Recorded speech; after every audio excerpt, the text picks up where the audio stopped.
భక్తి సమాచారం. వాట్సాప్ ఛానల్లో జాయిన్ అవ్వండి. అన్ని విశేషాలు ఎప్పటికప్పుడు తెలుసుకోండి.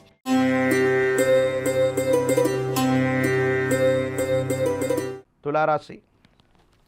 శివాయ బ్రహ్మణే నమ. వీరబ్రహ్మేంద్ర స్వామినే నమో నమ. జై వీరబ్రహ్మ జై గోవిందమాంబ జై.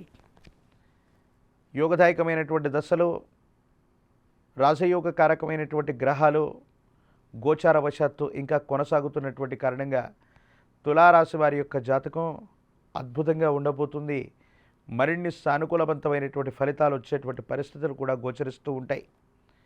ప్రత్యేకించి విందులు, వినోదాలు, వివాహ సంబంధమైనటువంటి శుభకార్యాల ద్వారా మళ్ళీ పాత మిత్రులు, పాత బంధువులు ఒక్కటవుతారు.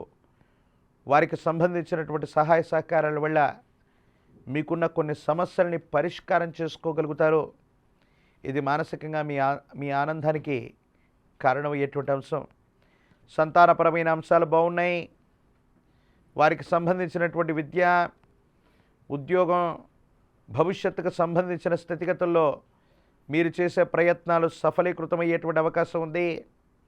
స్థిర చరాస్తుల యొక్క అమ్మకం, కొనుగోలు సానుకూలవంతమవుతుంది. ఒక ముఖ్యమైనటువంటి విషయంలో ఎంతో కాలంగా మిమ్మల్ని ఇబ్బంది పెడుతున్నటువంటి వ్యక్తులు అవ్వచ్చు, శత్రువులు అవ్వచ్చు, బంధుమిత్ర వర్గానికి సంబంధించినటువంటి వ్యక్తులు అవ్వచ్చు, వాళ్ళకు సంబంధించిన ఒక ముఖ్యమైనటువంటి సమస్యలో ఇరుక్కుపోవటం వల్ల భగవంతుడు, కాలం ఉన్నాయి. మనకి నష్టాన్ని, కష్టాన్ని కలిగించేటువంటి వ్యక్తులను కూడా భగవంతుడు, కాలం చూసుకున్నారని మీరు అనుకునేటువంటి సంఘటనలు మీ జీవితంలో జరిగేటువంటి అవకాశం కనబడుతుంది. దూర ప్రాంత ప్రయాణాలు, వృత్తి ఉద్యోగంలో బదిలీలు సానుకూలవంతమైనటువంటి పరిస్థితికి కారణమవుతాయి. సహచర ఉద్యోగులు అవ్వచ్చు, ఉన్నత స్థితిలో ఉన్నటువంటి పెద్దవాళ్ళ యొక్క సహాయ సహకారాల వల్ల వృత్తి ఉద్యోగంలో ఉన్నటువంటి ఇబ్బందులు అధిగమించగలుగుతారు. సానుకూలవంతమైనటువంటి ఫలితం తప్పకుండా లభించేటువంటి అవకాశం కనబడుతుంది. అయితే ఆరోగ్యపరమైనటువంటి అంశాల పట్ల తస్మాత్ జాగ్రత్తగా ఉండటం చెప్పదగినటువంటి సూచన. విరామం, విశ్రాంతి లేకుండా ఉండటం వల్ల, ఆరోగ్యాన్ని సరిగ్గా చూసుకోకపోవటం వల్ల ఇబ్బందులు కలిగేటువంటి పరిస్థితులు ఉంటాయి. దీనివల్ల మానసికమైనటువంటి అశాంతి ఏర్పడేటువంటి అవకాశం కనపడుతూ ఉంటుంది.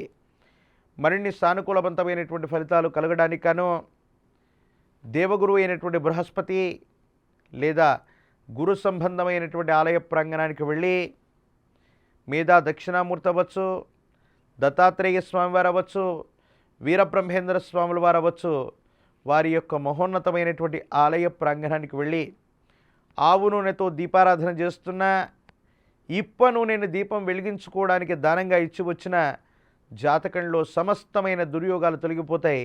భవిష్యత్ అంతా కూడా చక్కగా ఉండేటువంటి అవకాశం కనపడుతుంది. For more videos like this, subscribe Big TV channel.